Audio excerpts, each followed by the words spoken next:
자, 목요 천막회죠. 오늘도 두 분 나와 계십니다. 한 분씩 소개해드리겠습니다. 먼저 조청래 전 여의도연구원 부원장 나와 계십니다. 어서 오십시오. 안녕하세요. 조청래입니다. 예, 그리고 더불어민주당 조기현 법률위 부위원장이십니다. 안녕하십니까? 네, 안녕하세요. 예. 요새 그 윤 대통령하고 막 이 당 지도부하고 아주 친해질 것 같아요. 뭐 그저께 어저께 내리 이틀 저녁 점심 계속 먹었잖아요. 그죠? 근데 어떻게 보십니까? 뭐 국민은 늘 무조건 옳다. 뭐 어떤 비판에도 변명해서 안 된다. 이런 얘기했는데, 자, 조청래 부원장님 어떻게 보십니까? 일단 대통령께서 지금 현재의 정치 상황, 민심을 엄중하게 보고 계신 것 같아요. 예. 지금까지 그런 말씀을 하신 적이 별로 없었고, 예.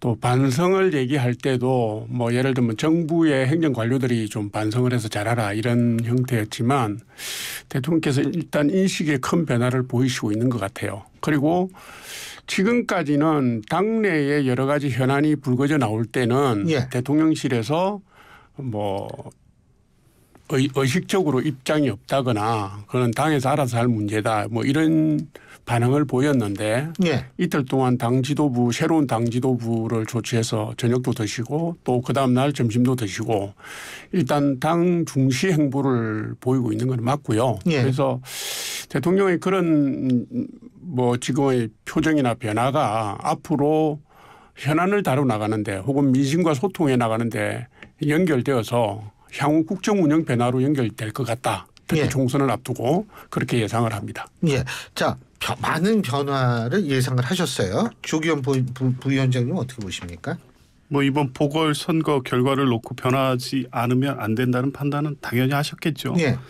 어쨌든 뭐 몇 가지 이 긍정적 기대를 해봅니다만, 이제 과거에도 보면 대통령이 말씀을 하시고 이제 실천이 잘 안 된 부분들이 좀 있어서, 예를 들면 작년 국민의힘 첫 연찬에 참석하셔서 그 전 정부 탓하면 안 된다, 뭐 민생만을 생각하고 가자 이런 말씀도 하셨었고, 작년 5월 달에 또 첫 시정연설에서 협치 말씀도 하셨었고, 이제 그때까지만 해도 이제 대통령께서 이제 과거 검찰총장으로서 여러 가지 정치적 비판과 정치적 한계에 대한 우려에도 불구하고 대통령의 직무를 폭넓게 이해하고 그렇게 가시겠구나 하는 기대를 그때까지만 가졌었잖아요. 근데 1년 동안 이제 말씀하신 거에 비춰보면 전혀 그대로 실현이 안 됐죠. 모든 사안에 전 정부 탓이 있었고 여야 협치는 전혀 이루어지지 않았고, 이제 이런 전례가 있어서 우려가 됩니다만, 뭐 적어도 어쨌든 선거 패배를 통해서 민심의 회초리를 맞고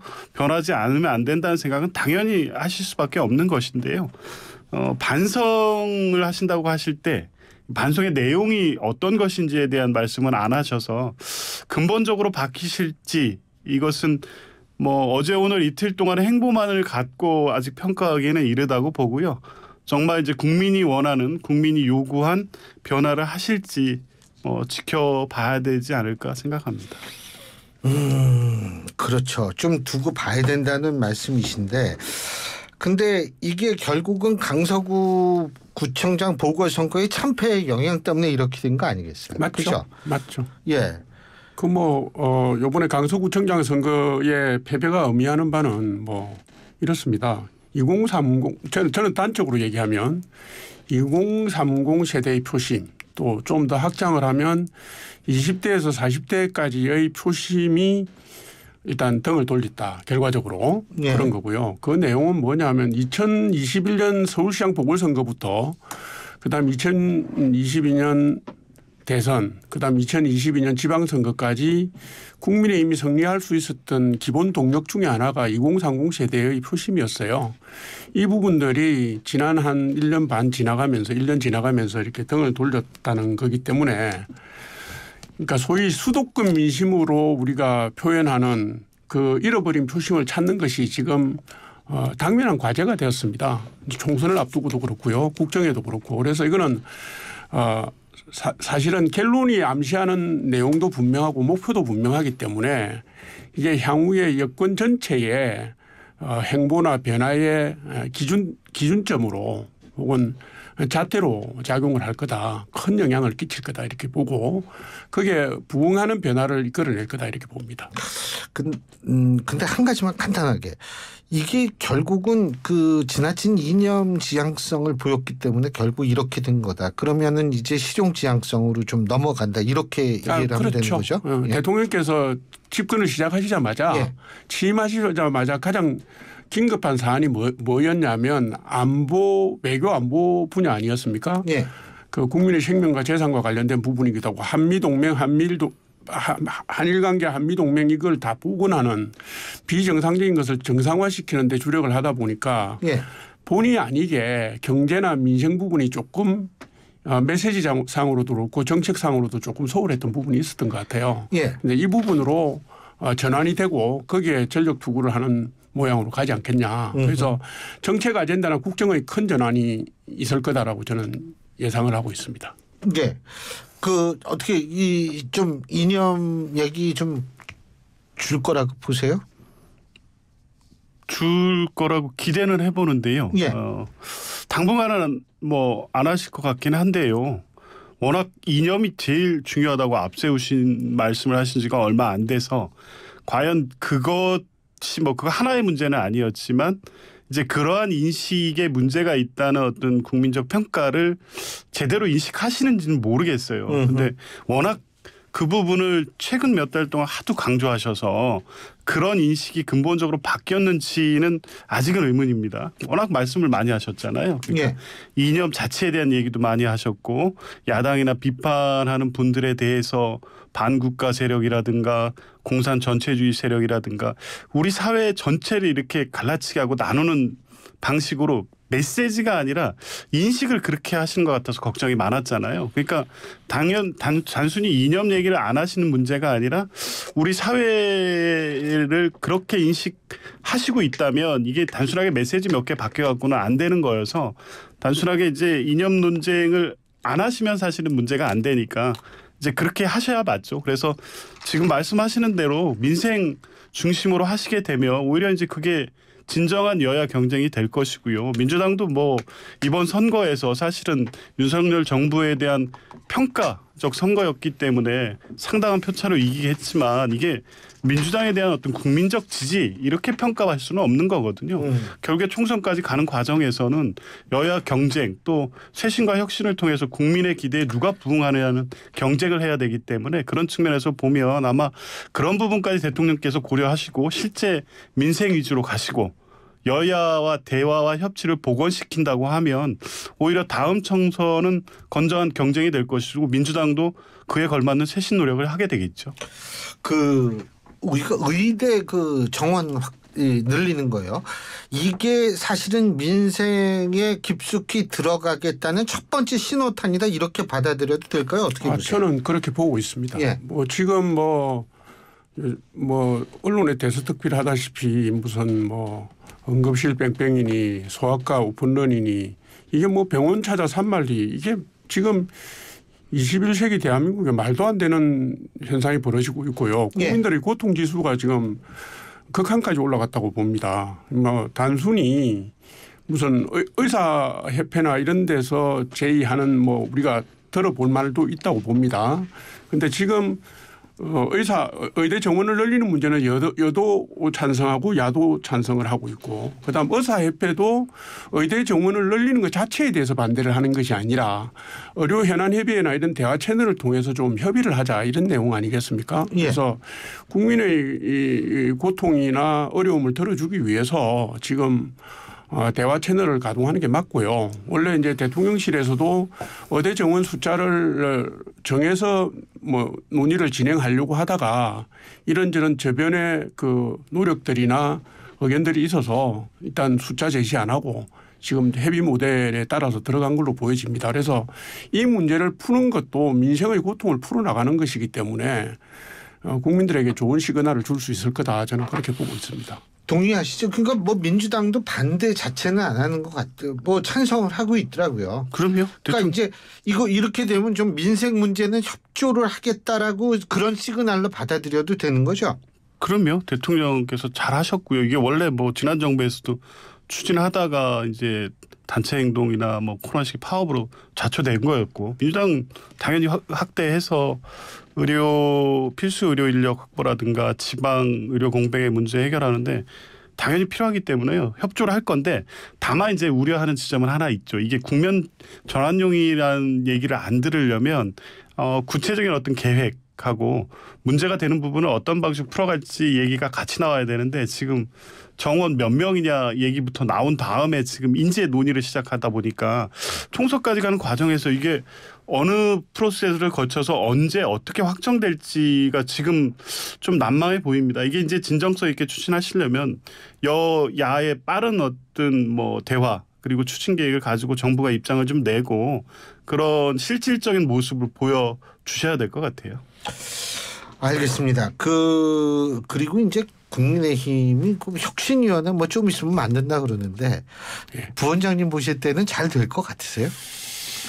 근데 이 혁신기구의 위원장이 뽑는 것도 쉬운 게 아닌 모양이에요. 지금 이제 뭐 아마도 여러 가지 어려움이 있는 것 같습니다. 이게 이제 제가 볼 때는 당 지도부 차원에서 몇 가지 보완적인 사항들이 있어야 된다 이렇게 보여져요. 네. 왜 그러냐면 지금 구성된 혁신위원회의 권한과 활동 범위, 공간 이 부분들이 지금 정리가 안 돼 있습니다.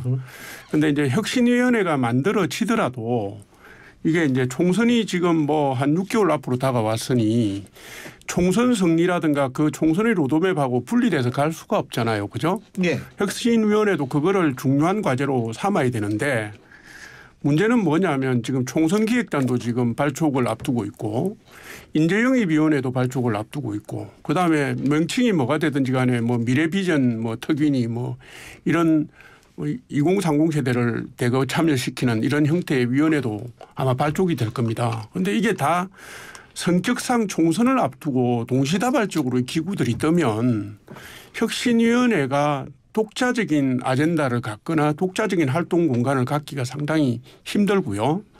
그다음에 이게 한시적인 조직이라서 이게 뭐 이 권한이나 뭐 이런 부분에서도 일정한 제약이 가해질 수밖에 없어서 어떤 분이라도 지금 여기에 역할을 하겠다고 나서려면 큰 각오를 해야 되는 그런 상황입니다. 그래서 제가 볼 때는 주말을 넘기면서 당 지도부가 이 부분에 대한 부분을 전략적으로 좀 명확하게 정리를 하고 그렇게 해서 출범 이후에 혼선이 없도록 좀 노력하는 게 필요하지 않을까 이런 생각하고 있습니다. 아니 사실 저는 이런 생각을 해봤어요. 민주당 사례가 있잖아요. 얼마 전에. 근데 위원장 하셨던 뭐 개인사까지 다 털렸지 않습니까? 그런 사례를 보고서 이게 누가 선뜻 이 보통 그 권한을 주지 않으면 뭐 당대표 정도 권한을 주겠다 이러면 그래 내가 한번 뭐 걸어보지 뭐 이런 식의 생각을 할 텐데 그것도 아닌데 위원부담은 위원분대로 안고 이게 쉬울까요? 그러니까 원래 과거 사례를 쭉 돌아봐도 성공한 혁신위가 있었나라는 생각이 들어요. 그러니까 매번 뭐 선거에서 패배하거나 당의 어떤 지도 체제 균열이 왔거나 문제가 있을 때마다 각 당이 이제 혁신위를 출범시키고 굉장히 요란스럽게 이제 혁신 작업을 한다고 하는데 결과적으로 이제 성과도 취약하고 혁신의 과정이 실제 당내 개혁이라든가 이렇게 반영이 돼서 국민들이 보기에 성과를 드러낸 혁신위가 있었나는 생각이 들거든요. 그러니까 지난번 혁신이 실패했다는 거를 아직 그거는 아직 뭐 왜냐하면 내놓은 혁신안을 가지고 지금 이제 선거 과정에서 일부는 반영할 거고 당내 논의를 해가고 있는 과정입니다. 이게 드러나죠. 성공할 수도 있다. 근데 뭐 혁신의 성공이 될지 뭐 그렇게 할 수는 모르겠지만 크리스마스가 다가오네요. 그리고 예. 그래서 어쨌든 이제 지금 특히 국민의힘 같은 경우에는 말씀하신 대로 총선 6개월밖에 안 남았잖아요. 지금 혁신이 구성을 가지고도 이렇게 난항을 겪고 있으면 이게 쉽지는 않을 것 같아요. 잘못하면 쇄신에 대한 요구 때문에 구색 맞추기가 될 것 같으면 과거 경험이나 여러 사례를 볼 때 굳이 안 하시는 게 나을 수도 있지 않을까 하는 생각 듭니다. 그래도 응원해 주세요.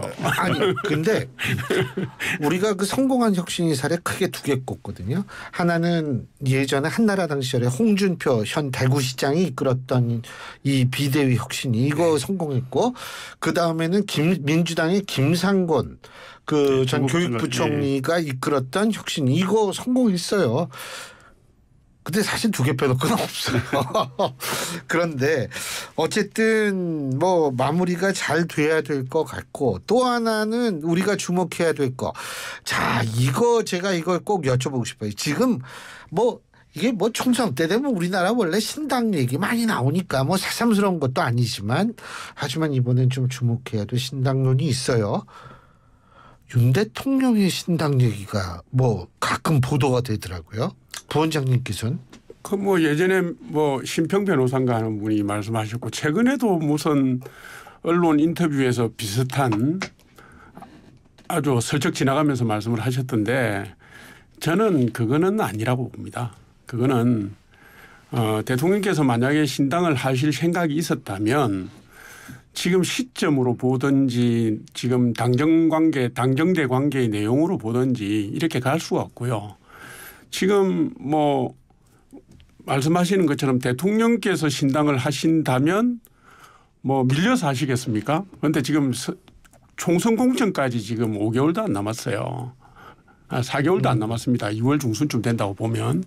근데 시점상도 그렇고 내용상도 그렇고 대통령께서 또 자신을 대통령으로 배출한 정당을 두고 딴 데 가실 리도 없다고 저는 확고하게 그렇게 생각하고 있습니다. 근데 뭐 과거에도 그런 사례가 많았죠. YS 때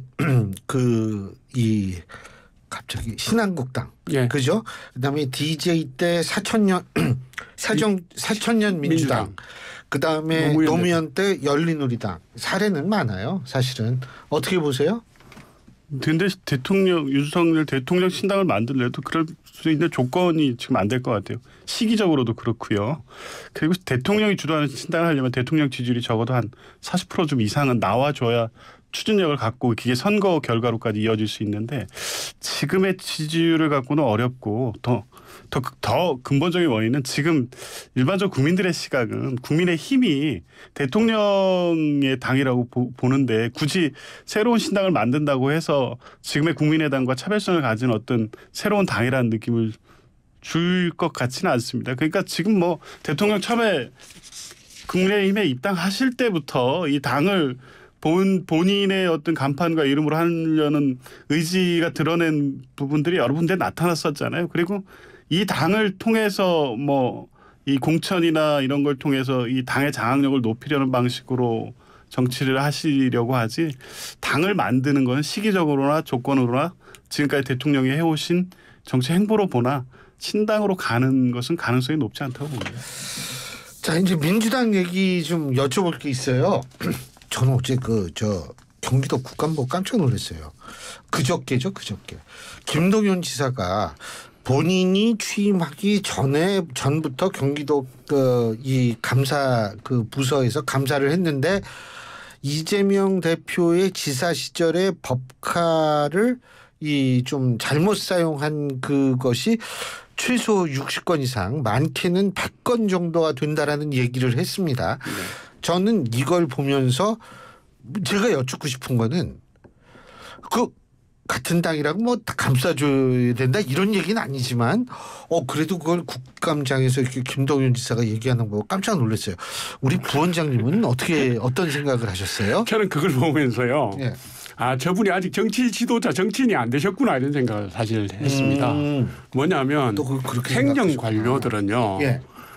뭐 이 불법 위법 탈법의 소지가 있으면 바로 감사가 들어가지 않습니까? 예, 그렇죠. 그리고 감사의 결과는 공개, 반공개, 비공개가 아니라 다 공개된다고 생각을 하거든요. 예. 그래서 이분은 내가 지사로 취임하기 전에 이미 경기도가 감사를 했고 감사 결과가 이미 일부 언론에도 나왔었습니다. 예전에. 예. 경기도에서 해서 경찰에 수사를 했다는 게 나왔는데 그 내용을 자신의 입으로 동일하게 반복을 한 거예요. 예. 만약에 이분이 우리가 생각하는 것처럼 정치 지도자였다면 아마 정치적으로 걸렀을 겁니다. 그런데 이분은 조금의 망설임도 없이 그대로 말씀하시더라고요. 그러니까 저분이 아직도 우리가 얘기하듯이 관물이 아직도 안 빠져셨구나. 아직도 이제 행정관료로서의 모습을 갖고 계시구나 이런 생각을 가졌습니다. 저는. 예. 근데 평생 관료하셨으니까 그거 바뀌기 쉽지 않죠. 저도 사실 평생 학교에 있었거든요. 의외로 제가 소심한 구석이 많습니다. 자, 어떻게 보십니까?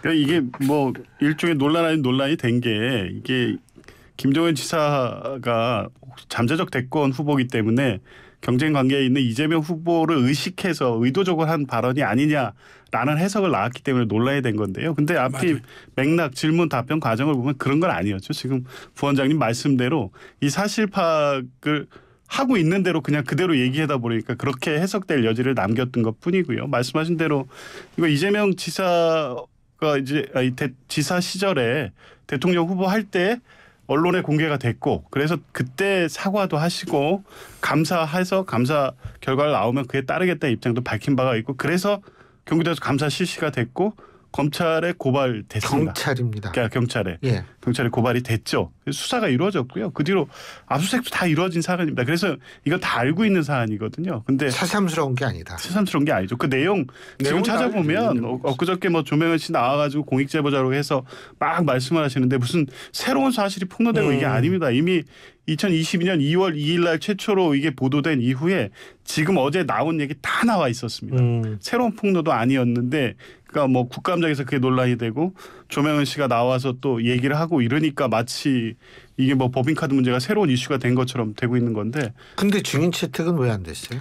그 증인 채택 문제는 이제 그게 정무위에서 여야 간사 간에 협의를 했던 거 아닙니까? 정무위가 뭐 금융위, 공정위 주요 이제 경제 정책 관련된 주요 부처가 소관 기관이다 보니까 정책적 요소를 배제하자 증인 참고인 채택할 때 그런 합의가 있었는데 이 조명현 씨가 익명으로 돼 있다 보니까 넣을 때 권익위 관련해서 문제 처리에 뭐 어떤 피해 호소인 이런 식으로 해가지고 국민의힘 쪽에서 넣었나 봅니다. 그러니까 뭐 민주당 쪽에서 볼 때에는 이름을 모르니까 공익제보자 보호 측면에서 아 그런 분이 있나 보다라고 합의를 해줬는데 알고 보니 이분이 이 법인카드 문제를 가지고 거기 가서 증언하겠다는 게 확인이 된 거고 그거에 대해서 문제 제기를 하고 뭐 여당쪽에서도 문제 제기를 받아들여서 신청을 여당이 철회한 겁니다. 그러니까 민주당이 반발해서 막고 이것을 뭐 억지로 못하게 막고 뭐 이런 상황이 아니었거든요. 예. 그 비명들의 운명 이제 좀 있으면 이재명 대표 복귀한다는데 간단하게 어떻게 될 거라고 보세요? 아 양동작전 하는 것 같아요.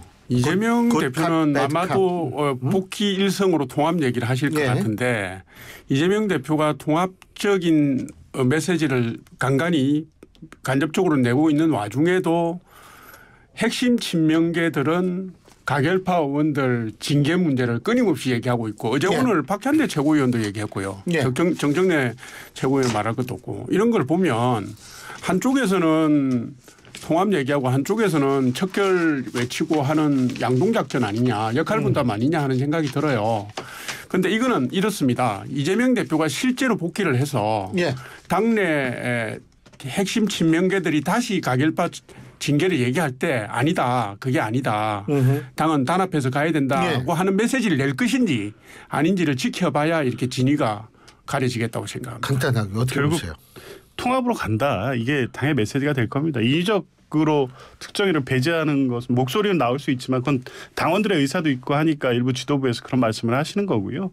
징계를 한다거나 뭐 공천에서 배제하는 행위가 당내에서 노골적으로 일어나면 이건 당내 분열로 비춰질 거고 이재명 대표가 그런 방식으로 운영하지는 않을 것으로 맞아요. 뭐 보죠 뭐. 아유 뭐 그 또 심란하신 분들도 좀 있을 것 같은데 오늘 두 분 말씀 여기까지 듣겠습니다. 고맙습니다. 감사합니다. 지금까지 여의도연구원 조청래 전 부원장 그리고 더불어민주당 조기현 법률위 부위원장 두 분과 함께했습니다.